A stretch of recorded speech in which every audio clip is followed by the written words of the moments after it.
Bonsoir Jean-Luc Mélenchon. Bonsoir madame. Merci d'être avec nous, on le rappelle, président de la France Insoumise. D'abord, il y a quelque chose d'intriguant dans la tournure nationale que prend cette campagne législative. Un an après le mouvement social d'ampleur qu'a connu le territoire, Christophe Castaner le week-end dernier, François Asselineau et vous qui en ce moment battez campagne auprès de votre candidat. Alors quel intérêt à suivre de si près une élection partielle en Guyane? D'abord, toutes les élections doivent être prises avec sérieux. C'est la vie de notre démocratie. Mais après, ne tournons pas autour du pot. Il y a un enjeu particulier à l'élection partielle de la Guyane. J'y suis arrivé en tête à l'élection présidentielle. Ça me crée un devoir. Quand cette élection s'est présentée, nous avons commencé à réfléchir en nous disant qu'est-ce qui pourrait être utile pour la Guyane et qu'est-ce qui pourrait être en même temps utile pour la bataille générale de la France insoumise. Et c'est comme ça que le nom de David Riemann, qui ne nous avait rien demandé, est venu sur la table. On a beaucoup discuté, comment devait-on s'y prendre, et on a décidé de soutenir, parce qu'on s'est dit la meilleure manière que l'accord de Guyane, la voix de la protestation sociale de cette collectivité soit entendue à Paris, c'est qu'une des personnalités qui a porté ce message soit présente à Paris. Après, je ne vous apprends rien, nous sommes l'opposition à M. Macron. Honnêtement, j'adorerais le pied de nez que les Guyanais lui feraient après sa visite ici, en lui disant assez de bonnes paroles, nous vous envoyons quelqu'un qui est capable de vous tenir tête. Est-ce que ce n'est pas finalement comme un troisième tour de la présidentielle qui se joue à travers cet affrontement, la République en marche et la France insoumise? J'en serais trop heureux, parce que la Guyane m'a accueilli d'une manière politiquement extrêmement avantageuse. Non, c'est un autre moment de la vie du pays. Et tout le monde comprend que sous les coups de la politique libérale, partout, en métropole par exemple, l'État recule, le service public recule. Vous savez qu'il y aura des manifestations le 22 mars de la fonction publique et des cheminots, et sans doute y en aura-t-il ici aussi en Guyane. Mais comme la Guyane, fort malheureusement, partait de bas, alors la pauvre se voit arrachée du peu qu'elle avait. Il faut donc qu'on entende avec force que la limite est déjà franchie en Guyane. Les gens sont déjà dans une situation plus difficile que partout ailleurs. Et le seul moyen de le faire entendre, c'est d'y envoyer des gens qui ont du caractère, du cran. Vous en avez d'autres en Guyane, je ne veux pas dire que vous n'en ayez pas. Mais là, la personnalité même de David Riemann, son sérieux, sa force d'homme et de leader, fait que voilà, l'occasion se présente pour la Guyane de parler haut et fort. Et franchement, quand je vois mes fiches, je comprends un certain nombre de problèmes. Mais quand vous allez à cette crique, les bras vous en tombent. Comment a-t-on pu laisser une situation arriver à ce point? Et puis je pourrais recommencer avec l'eau potable que vous n'avez pas partout, avec les hôpitaux où vous n'avez... Bref.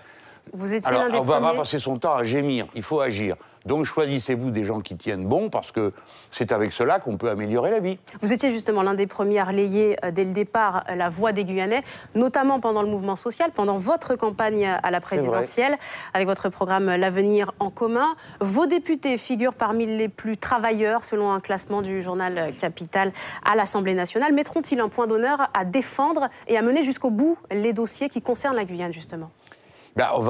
C'est clair que nous, on a besoin de David Riemann aussi pour qu'on en ait un 18e, parce qu'on est écrasé sous le travail et que c'est un garçon travailleur.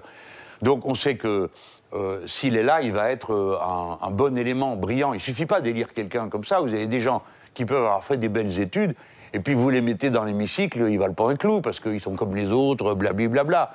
Là, vous avez un syndicaliste, une personnalité forte. Ça devrait aider pour la Guyane. Regardez un gars comme Younous Omarjee, qui est notre député européen.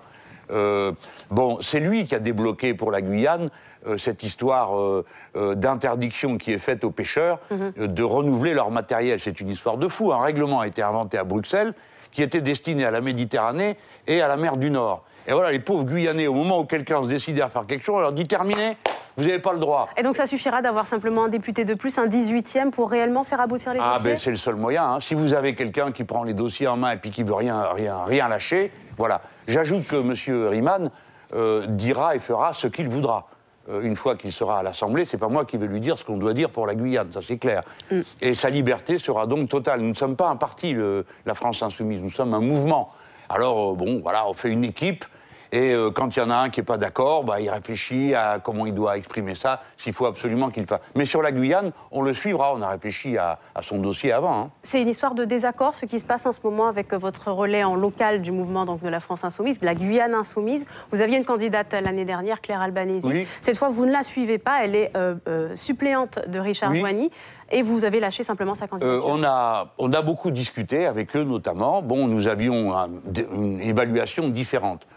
Nous pensions que M. Riemann était bien placé pour porter les dossiers qu'on voulait voir portés. Et puis il en a fait la preuve tout seul, il n'a pas eu besoin de moi pour être au deuxième tour de l'élection précédente, je le rappelle. Hein.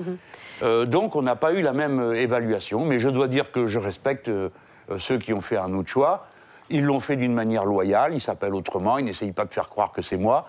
Donc je les salue et j'espère qu'au deuxième tour, on se retrouvera tous pour soutenir David Riemann, voilà. Mais donc finalement, vous penchez vers le candidat qui a simplement le plus de chances de gagner. Bah déjà, c'est pas mal. Quand on est l'opposition, on essaye de faire gagner l'opposition. Et vous voyez, j'ai entendu M. Macron. Vous savez, je n'ai pas qu'un point de vue micro-local. On n'est pas en train d'élire un conseiller général. On est en train d'élire un député de la nation.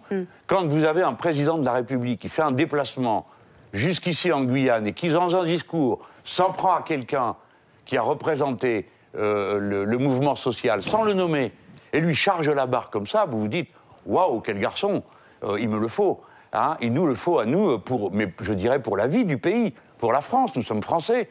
Nous avons donc intérêt tous à élire les meilleurs députés possibles. Voilà comment je vois la chose. Maintenant, le fait que de battre le député de la République En Marche, oui, ça serait une très bonne nouvelle. La Guyane, tout d'un coup, va lancer un coup de clairon sur toute la France. Alors en parlant de la Guyane, quelle est votre vision pour l'avenir de ce territoire? Imaginons que vous êtes élu président de la CTG, la collectivité territoriale de Guyane. Qu'est-ce que vous mettez en place? Ce qui changera, je ne vais pas... pour la vie quotidienne des gens, il est tout à fait évident que le cap qu'on prendrait, c'est l'égalité. Bon, alors ça prend du temps, mais ça se fait. C'est pas compliqué, contrairement à ce que dit le président de la République. Il y a quelque chose de misérable à regarder la Guyane comme une sorte de région ultra-périphérique, on ne sait pas bien ce qui s'y passe. Bon, non, c'est Bruxelles qui est ultra-périphérique par rapport au Brésil. Ce qui change, c'est que dans ma vision des choses, la Guyane, c'est la France d'Amérique du Sud. Donc ça change tout.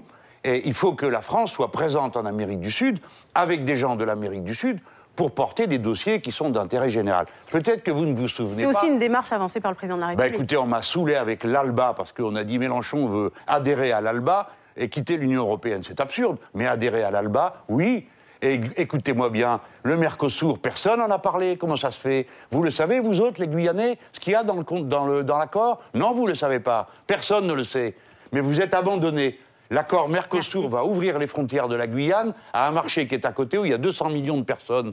Vous allez être dans l'incapacité totale d'avoir le moindre projet de développement industriel ou agricole local parce que vous alliez être submergé par le Brésil. C'est quand même énorme, non? Vous voyez bien qu'il faut changer de cap. Pour ça, il faut dire la vérité aux Guyanais sur les grands dossiers. Il ne faut pas les prendre pour des enfants qui attendent Papa Noël, comme l'a dit le président de la République. Les Guyanais, ils réfléchissent comme tout le monde et ils savent de quel côté est leur intérêt. Merci Jean-Luc Mélenchon d'avoir été avec nous et d'avoir répondu à toutes nos questions.